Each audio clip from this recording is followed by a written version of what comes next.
بسم اللہ الرحمن الرحیم۔ آج میں آپ کو ایک بہت ہی دھوکے بازی کا ایک واقعہ سنانے جا رہی ہوں۔ میرا ایک پرائیویٹ ہاسپٹل میں جانا ہوا۔ وہاں پر میں بیٹھی ہوئی اپنے ویٹنگ ایریا میں انتظار کر رہی تھی کہ ایک لڑکی اپنا کرسی سے سر پیٹنے لگی۔ میں نے اس کے ساتھ والی لڑکی سے پوچھا کہ کیا ہوا ہے اسے؟ کہنے لگی اسے برین ٹیومر ہے، آخری سٹیج ہے اور اس کے علاج کے لیے ہمارے پاس پیسے نہیں ہیں۔ 50,000 لگ رہے ہیں ہاسپٹل میں، میرے پاس 15,000 کم ہیں۔ میں نے کہا کہ وہ 15,000 مجھ سے لے لو، مگر اس کا علاج کرا لو، فوراً ہاسپٹل میں ایڈمٹ کراؤ اور آپریشن کرا دو۔ اس نے کہا ٹھیک ہے۔ میں پھر وہ چلی گئی ہاسپٹل سے اور میں گھر جا کر میں نے پیسے لیے اور پھر اس لڑکی کو ہاسپٹل میں دے دیے، وہ پیسے 20,000 دے دیے۔ اس کے بعد میں نے کہا چلو اس لڑکی کا آپریشن ہو جائے گا، کچھ 5,000 دوائیوں کے دے دیے اور 15,000 میں نے آپریشن کے لیے دے دیے۔ اس نے کہا تھا 15,000 کم ہیں۔ اس کے بعد میں پھر گھر آ گئی اور دعا کرنے لگی کہ یا اللہ وہ لڑکی صحت یاب ہو جائے۔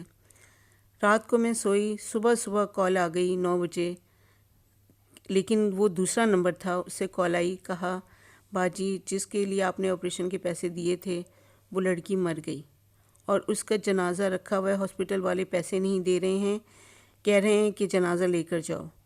میرا دل گھبرانے لگا، پریشان ہو گئی۔ پھر میرے پاس پیسے نہیں تھے، میں نے اپنی بہن سے پیسے لیے ایمرجنسی میں اور پھر میں لے کر وہ گئی وہاں پہ۔ میں نے کہا کہاں پر ہو، ہاسپٹل آ کے دے دوں؟ کہنے لگی نہیں، ہم سراب گوٹ پہ کھڑے ہیں، وہاں پر آ کے پیسے دے دیں، لاش وہیں پہ رکھی ہے ایمبولینس میں۔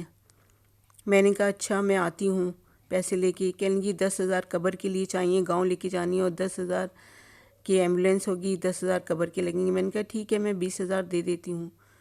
میں پھر وہاں گئی لے کر پیسے اور اسے دے دیے۔ پیسے دینے کے بعد پھر میں گھر واپس آ گئی اور اگلے دن میں نے سوچا کہ میں ذرا پتہ کروں کہ دفنا دیا ہے، سب کام ہو گئے۔ پھر میں نے وہ پرانا نمبر جس پہ اس کی پہلے کال آئی تھی، میں نے اس پہ کال کی اور کہا کہ کیا ہوا، تمہاری بہن کو دفنا دیا، سب کام صحیح انجام ہو گیا؟ کہنے لگی میری بہن تو زندہ ہے، آپ کیسی باتیں کر رہی ہیں؟ میں نے کہا تم ہی نے تو فون کر کے کہا تھا کہ وہ مر گئی۔ کہیں گی نہیں میری بہن تو زندہ ہے اور اس کا کامیاب آپریشن ہوا ہے۔ تو میں نے کہا اچھا میں ہاسپٹل آ جاتی ہوں دیکھنے کے لیے۔ کہیں گی نہیں ہم لوگ اب گاؤں جا رہے ہیں، آپ مت آئیے گا، اور اس طرح انہوں نے مجھے روک دیا۔ لیکن یہ دیکھیں آپ کہ پوری ایک گینگ تھی یہ، جنہوں نے ہاسپٹل کے پیسے مجھ سے لیے اور قبرستان کے بھی، قبر کے بھی، لیکن ایسا کچھ بھی نہیں ہوا تھا، نہ اس کی بہن بیمار تھی نہ کچھ، بس میرے ساتھ یہ واقعہ ہو گیا اور میرے 40,000 چلے گئے۔